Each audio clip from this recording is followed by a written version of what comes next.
Hello friends, welcome to my channel. இன்னைக்கு நம்ம இந்த வீடியோவில் ஹிந்தியில் ரிலீஸ் ஆன ஷேகர் ஹோம் வெப் சீரிஸோட ரிவ்யூ தான் பார்க்க போகிறோம். இந்த சீரிஸோட கதையை பற்றி பார்த்தோம்னா, ஹீரோ வந்து ஒரு டிடெக்டிவாக இருக்காரு. அவரு வந்து அவர் ஊரில் நடக்கிற கொலையெல்லாம் கண்டுபிடிச்சி எல்லாத்தையும் சால்வ் பண்ணிக்கிட்டு இருக்காரு. போலீஸ்க்கு ரொம்ப ஹெல்ப் பண்ணிக்கிட்டு இருக்காரு. அப்போ ஒரு நாள் அவரோட ஊரில் ஒரு கொலை நடக்குது. அந்த கொலையும் நம்ம ஹீரோ சால்வ் பண்ணி கொடுக்குறாரு. இது மாதிரியே பல கொலை கேஸுகளை நம்ம ஹீரோ சால்வ் பண்ணி கொடுக்குறாரு. அப்போ ஒரு நாள் நம்ம ஹீரோவோட பரம எதிரிகள் சில பேரை நம்ம ஹீரோ மீட் பண்றாரு. எதனால இவர் வந்து அவரோட சொந்த ஊர்ல இருந்து மறைஞ்சு வாழ்றாரு. கடைசியில அந்த கேங் எல்லாரும் சேர்ந்து நம்ம ஹீரோவை கண்டுபிடிச்சு அவங்களுக்கு தேவையான அந்த டிஸ்கை வாங்குனாங்களா இல்லையா? கடைசியில என்னாச்சு? இதுதான் இந்த வெப் சீரிஸோட மொத்த கதையே. இந்த சீரிஸோட பாசிட்டிவ்னு பார்த்தோம்னா, டைரக்டர் ரோகன் வந்து ஒரு மிஸ்ட்ரி த்ரில்லருக்கு என்ன தேவையோ அதை சூப்பரா கொண்டு போயிருக்காரு. கதையில எங்கேயுமே குறை வைக்காம அவரோட வேலையை சூப்பரா பண்ணியிருக்காரு. எதுக்குன்னா, ஒவ்வொரு எபிசோட்லயுமே ஒவ்வொரு கொலைய பத்தி விசாரிக்கிற மாரி, இன்வெஸ்டிகேஷன் பண்ற மாரி அதெல்லாம் இருக்கும். அதெல்லாம் டைரக்டர் சூப்பரா பிளேஸ் பண்ணியிருக்காரு.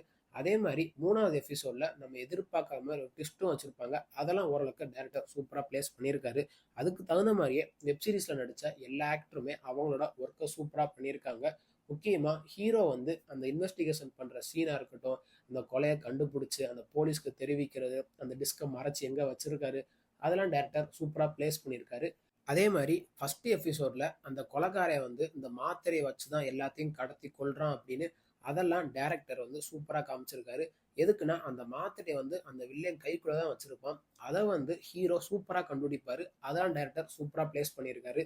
படத்துல ஒர்க் பண்ண எல்லா டெக்னீஷியனுமே அவங்களோட ஒர்க்க சூப்பரா பண்ணியிருக்காங்க. முக்கியமா சினிமாட்டோகிராஃபர் வந்து ஒவ்வொரு எபிசோட்லயுமே ஒரு முக்கியமான ஷாட் ஒண்ணு வச்சிருப்பாரு. அதுல ஃபர்ஸ்ட் எபிசோட்ல அந்த ஆம்புலன்ஸ் டிரைவரு, செகண்ட் எபிசோட்ல வந்து அந்த மருந்த கண்டுபிடிச்சு கொலை பண்றது, அதெல்லாம் சினிமாட்டோகிராஃபர் சூப்பரா வச்சிருப்பாரு. கடைசி கிளைமேக்ஸ்ல எதிர்பார்க்காத மாரி ஒரு ட்விஸ்ட்டையும் வச்சிருப்பாங்க. டைரக்டர் ரோஹன் வந்து இந்த கதைய ஷெர்லாக் ஹோம்ஸ வச்சு இன்ஸ்பயர் பண்ணி எடுத்தது அப்படின்னு ஸ்டார்ட்டிங்லயே போட்டிருப்பாங்க. அதெல்லாம் டைரக்டர் ஓரளவுக்கு நல்லாவே காமிச்சிருக்காரு. சீரிஸ்ல போலீஸ் இன்வெஸ்டிகேஷன் பண்ற சீன்லாம் ஓரளவுக்கு நல்லாவே டைரக்டர் பிளேஸ் பண்ணியிருக்காரு. அதே மாரி அந்த சிபிஐ ஆஃபீஸர் வந்து எதனால நம்ம ஹீரோவை தேடி வந்தாங்க? எதுக்கு அந்த டிஸ்கவர் மறைச்சு வச்சாரு? அதுக்கும் நம்ம ஹீரோக்கு என்ன சம்பந்தம்? இந்த டிஸ்க் வெளியே வந்தா இந்தியாவே அழிஞ்சு போயிரும் அப்படின்னு சில ஃபிளாஷ்பேக் காட்சியெல்லாம் டைரக்டர் வச்சிருப்பாரு. அதெல்லாம் ஓரளவுக்கு நல்லாவே இருந்துச்சு. படத்துல எமோஷன் காட்சியெல்லாம் ஓரளவுக்கு நல்லா வச்சிருக்காரு. முக்கியமா மியூசிக்ன்னு பார்த்தோம்னா, ஒரு மிஸ்ட்ரி கிரைம் த்ரில்லருக்கு என்ன தேவையோ அத மியூசிக் டைரக்டர் சூப்பரா வச்சிருக்காரு. ஸ்டார்ட்டிங்ல இருந்து எண்டு வரைக்குமே அந்த கிரைம் சீனுக்குலாம் பேக் போனா இருந்தது மியூசிக் டைரக்டர் போட்ட பிஜிஎம் தான். நான் எதுக்கு அப்படி சொல்றேன்னு வெப் சீரிஸ் பார்க்கும்போது உங்களுக்கே தெரியும். மத்தபடி இந்த வெப் சீரிஸ்ல பெருசா சொல்றதுக்கு ஒண்ணும் இல்ல. இந்த வெப் சீரிஸோட நெகட்டிவ்னு பார்த்தோம்னா, டைரக்டர் கதையில எங்கேயுமே குறை வைக்காம எடுத்திருக்காரு. ஆனா சில சீன்லாம் பார்க்கும்போது டைரக்டர் என்னடா அந்த மனுஷன் இப்படி நடிச்சிருக்காரேடா அப்படின்னு தான் நமக்கு இருக்கும்.